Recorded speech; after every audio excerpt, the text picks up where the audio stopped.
మీ పేరు? నా పేరు మేడం మల్లయ్య సార్. మేడం మల్లయ్య గారు వయలిన్ ఇది చేస్తారా? సంగీత కళాకారుని సార్, హార్మోనిస్ట్. హార్మోనిస్ట్దా? ఎక్కడ మీ ఇల్లు? ఎక్కడ? మా ఇల్లు దగ్గరలో ఉంది సార్. దగ్గరేనా? లేకపోతే ఓకేనా? మీరేం చేస్తాను? నువ్వేం చేస్తాను? చేస్తాను నువ్వు? RMP doctor. ఓకే, గుడ్, మంచిదమ్మా. నమస్కారం అమ్మా. అమ్మా బాగున్నారా? నమస్కారం. నమస్కారం అమ్మా. నమస్కారం. నమస్తే అమ్మా. నమస్తే అమ్మా. ఇంకేంటి చెప్పు. ఇంత ఎన్ని సంవత్సరాలు పనిచేసావు హార్మోనిస్ట్గా? నేను ఇప్పుడు అప్పట్లో 40 సంవత్సరాల నుంచి వాయిస్తాను సార్. 40 ఏళ్ళుగా వాయించావు.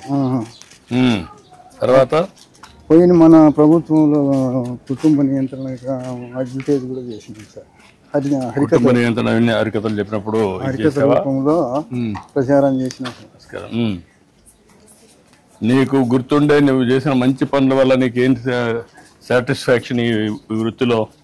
వృత్తిలో ఏం సార్, అప్పుడు ప్రోగ్రాంలకు పోతాను, డ్రామాలకు, హరికథలకు వాయిస్తా, బుర్రకథలకు వాయిస్తా. ఇదేనా ఇల్లు? ఇదే సార్. అప్పట్లో ఇల్లు కట్టించినప్పుడు వేసిన ఫోటోలు, అది రాష్ట్ర గృహ నిర్మాణ సంస్థ చేసినప్పుడు అప్పుడు కట్టించాం. మేము ఇచ్చింది లేవరా? 17, 18 కట్టించాం. ఇది హార్మోనియం. ఇదేనా హార్మోనియం?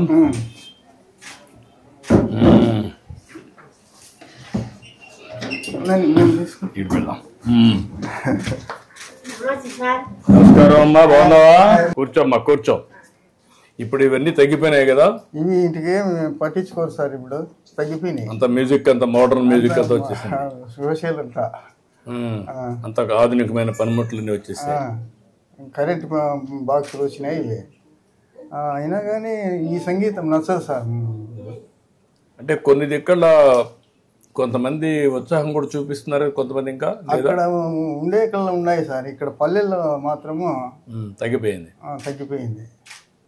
ఈ టీవీలు వచ్చినాయి, సినిమాలు వచ్చినాయి, అందువల్ల. పని చేస్తుంది ఇది? చేస్తాను సార్. ప్లే చేయి.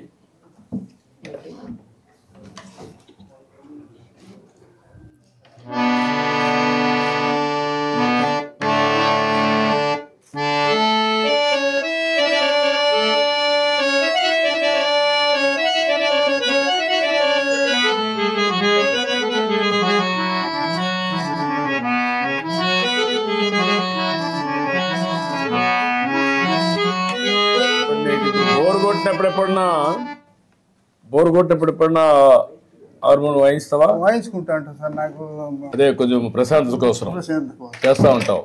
ఇప్పుడు ఏంటి మీ ఇద్దరు, మీకు ఎంతమంది పిల్లలు? నాకు 3 కొడుకులు సార్. ఏం చేస్తారు ముగ్గురు? ఇద్దరు బెంగళూరులో కాపురం ఉన్నారు సార్. ఏం చేస్తారు అక్కడ? ఏదో కూలి పని చేస్తున్నారు పెద్ద కొడుకు. 3వ కొడుకు వచ్చేసి కంటెద్దాల షాప్ పెట్టుకున్నారు. ఎక్కడ? బెంగళూరులోనే. ముగ్గురు బెంగళూరులో ఉన్నారు. బెంగళూరు వస్తారు అప్పుడప్పుడు? వస్తా ఉంటారు సార్. మీరు పోతా ఉంటారా? పోతా ఉంటాం సార్. చిన్న కొడుకు వచ్చినాడు ఈరోజు. చిన్న కొడుకు ఎక్కడ? 2వ వాడు వచ్చేసి రామా, అది రేషన్ షాపు. ఇక్కడ షాప్ వచ్చిందా? ఈ ఊర్లో వచ్చింది. ఊర్లోనే. ఇక్కడే. ఏమ్మా తీసుకో. ఎవరికి? ఆయనకే ఇస్తున్నావా? ఏ పెన్షన్ అమ్మా? Artist pension.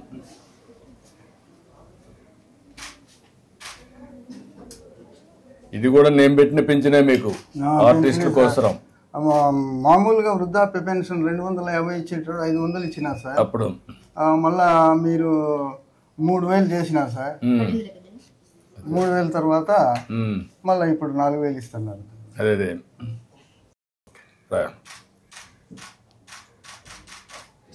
చాలా సంతోషమయ్యా. ఇది ఒక పవిత్రమైన భావంతో ఇస్తున్నాను. అందరినీ పంపించి ఒక రోజులోనే ఇమ్మంటున్నాను. ఇప్పుడు మీ ఇంటి దగ్గర ఇచ్చింది మాకు కంప్యూటర్లో అమరావతిలో కనపడొస్తుంది. ఈ టైంలో ఇచ్చావు, ఇక్కడ ఈ ప్లేస్లో ఇచ్చావు అని వస్తుంది అనమాట. ఆ విధంగా వీడు కూడా ఒక మంచి భావంతో పనిచేస్తున్నారు. ఇంత మునుపు మారికి కాకుండా ఇప్పుడు బాగా చేస్తున్నారు. వీళ్ళు బాగానే గౌరవంగా చూస్తున్నారా? చూస్తున్నారు సార్. ఏదో ఊరికే పింఛన్ ఇచ్చామని ఏమన్నా ఏం లేదు సార్, అంటే ఏం లేవా? మర్యాదగానే ఇస్తున్నారు. మర్యాదగానే ఇస్తున్నారు. ఓకే, అది కనుక్కుందామని. కొంచెం పెరాలసిస్ దొరికింది సార్, చెయ్యి దిమ్మైపోయింది, ఆరోగ్యం బాగలేదు. ఇప్పుడు ఎప్పుడన్నా ఊహించావా? నీకు 4,000 ఇచ్చాం, మరీ వికలాంగులు ఉంటే వాళ్ళకి 6,000 ఇస్తున్నాం, ఇంకా మిగిలిన బెడ్ మీదనే ఉంటే వాళ్ళకి 15,000 ఇస్తున్నాం. అట్లా వాళ్ళ పిల్లలు ఉండేవాళ్ళు వాళ్ళు కూడా చూసుకోవాలి. వర్కౌట్ చేద్దాం. ఒక 2 లక్షల రూపాయలు నీకు ఇచ్చేసేయండి నేను అకౌంట్కి. పెద్ద మనవరాలు బీటెక్ చేసింది సార్, ఈ సంవత్సరం పోతుంది 2 నెలలో. మీరు రాసేయండి, మాట్లాడతాను, కలెక్టర్ చెప్తాను, రాయించాలి. ఓకే అమ్మా, నమస్కారం.